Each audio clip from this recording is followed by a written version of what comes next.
Hi, I'm Nilda Binobo, and I have 19 years of experience in teaching, and I've been in Department of Education in the Philippines for 18 years. And nakilala ko po yung Teach USA from way back 2018. And hindi po ako pinalad nung year na yun. And bago po yan, I want to share first, before my testimony, the verse in Matthew 7:7. Ask and it will be given to you, and seek and you will find, and knock and the door will open it to you. And I know there's so many, God has many doors open for me, but we really need to ask the Lord for it. I really believe for that, and I know that God has many plans for us for a better future. And balik po tayo doon sa 2018. So hindi po ako natuloy doon, and I know God has more something better for me. And hindi ko po kahit po yung year na yun hindi po ako natuloy, hindi ko po inalis po yung aking dream to pursue my dream in going in US. And that was really my dream before. And sa 11 po namin magkakapatid, ako po yung pinalad na nakapagtapos ng college. And then sinabi ko po kay God na maybe I am also the blessing to my family. So yun. And then 2000, hindi ko po natuloy sa 2018. So itinuloy ko naman ng 2019. And 2018 po, kaya po pala hindi ako natuloy kasi nabuntis po ako. And then sabi ko kay God, Lord, kasi ito blessing galing sa'yo. And then kahit po dumating sa akin ito na time na hindi po ako matutuloy, sana bigyan mo po ako ng eagerness or something new to my life, na ano yung gagawin ko na para po hindi po ma-stop ang aking pangarap na mapunta sa US. And then ang ginawa ko po is, kasi nag-masters po ako ng major in English, and then ang ginawa ko po, dalawa po na masters ang kinuha ko. Kasi yung time na po yun is parang nakita ko po kasi na mas marami po yung chances sa SPED po. So ang ginawa ko po, kahit nabuntis po ako that time, ang ginawa ko po, nag-masters ako sa English, I took also SPED units. So parang dalawa po, marami po talaga nagsabi sa akin, kaya mo kaya? Kasi buntis ka, kumuha ka ng masters in English, and then kumuha ka pa ng SPED. Sabi ko, parang imposible, pero parang ginawa ko talaga. Parang yun talaga yung nasa puso ko, yung parang sayang kasi yung time. Kasi impossible pa talaga na matutuloy yung aking application kasi nabuntis pa ako. So hindi ko po in-stop doon. Kaya naniniwala po talaga ako na if you really want it, you really go for it, and then pray for it, and then God will accomplish everything that you have started. And then ayun po, hanggang alam niyo po, yung bago akong panganak, 1 month old pa po yung aking third child. And then ang ginawa ko po is pumunta po ako ng Manila kasi nag-ano po ako ng mga trainings, and tinapos ko po yung aking 27 units ng SPED. And then sinabi ko parang hindi talaga nasayang yung aking And then after that, tinuloy ko naman yung pag-apply ko po sa Teach USA.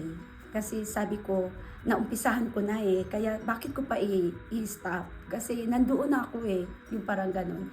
And then 2020 po, na hire po ako, and then hindi na naman ako pinalad kasi naniniwala din kasi ako na kahit na hindi yun binigay sa iyo, meron talagang nakakalaan para sa iyo. And then hindi ako pinala doon. And then sabi ko kay God, I know God, hindi ako natuloy dito. Alam ko po na meron ka pa pong mas maganda na ibibigay sa akin. And then nagpatuloy pa rin po yung pag-masters ko ng English kahit na ano po, kahit na ganun po ang nangyari. And then after nun, 2020, hindi po ako natuloy kasi na ubusan po ng visa. And then, bumalik na naman ako nag-apply ng 2023. And then, that was 2022 po. And then, I remember that was November 2022. And then, yung nag-apply po ako, same pa rin na principal ang nag-interview sa akin. Same pa rin po ng panel po ng nag-interview sa akin. And then sabi, akala ng principal, hindi po ako sinipot ng principal kasi akala niya nasa US na ako. Kasi nag-apply pa ako ng 2019 kasi akala niya nandito na ako. Sabi niya, hinintay ko talaga sa Zoom yung principal. Tapos sabi ko, bakit parang hindi siya nag-open ng ano. Tapos sabi ng principal, hindi niya pala ako, akala niya kasi nandito na ako sa US that time. And then sabi ko, no, I'm still here in the Philippines. And kasi akala niya, nag-apply ako ng other state. So sabi ko, no, I'm still here in the Philippines. And then ganyan na. Then nag-sorry po yung principal sa akin.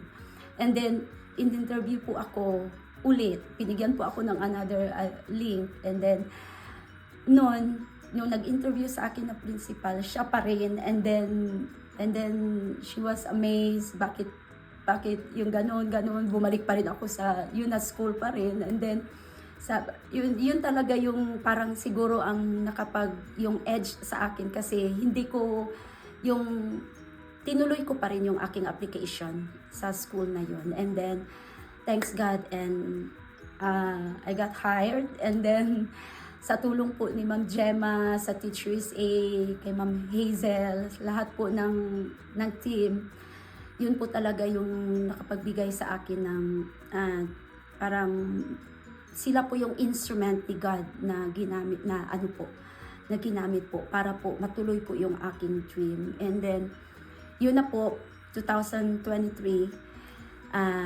2022 na-hire po ako, and then 2023 yun na po yung tuloy-tuloy na po na application.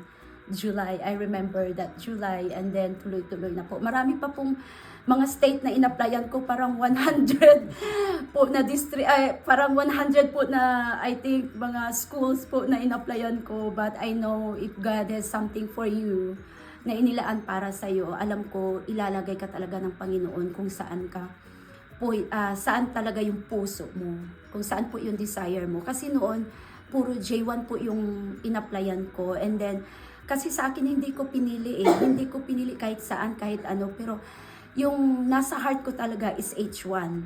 Kahit na in-applyan ko yung J1, pero ang hinihingi ko talaga sa Panginoon is H1. Sabi ko, Lord, H1B, visa. Sabi ko, Lord, ito po yung desire ko, ito po yung nasa heart ko, H1B. Pero kahit, di ba, sometimes kasi as human, ganun talaga yung ano natin.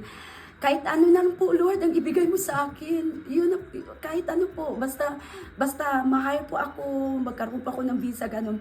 Pero nakikita talaga ng Panginoon kung sa sukdulan talaga ng puso mo, nakikita talaga ng Panginoon kung ano talaga yung nasa puso mo. Yun talaga ang i-grant niya.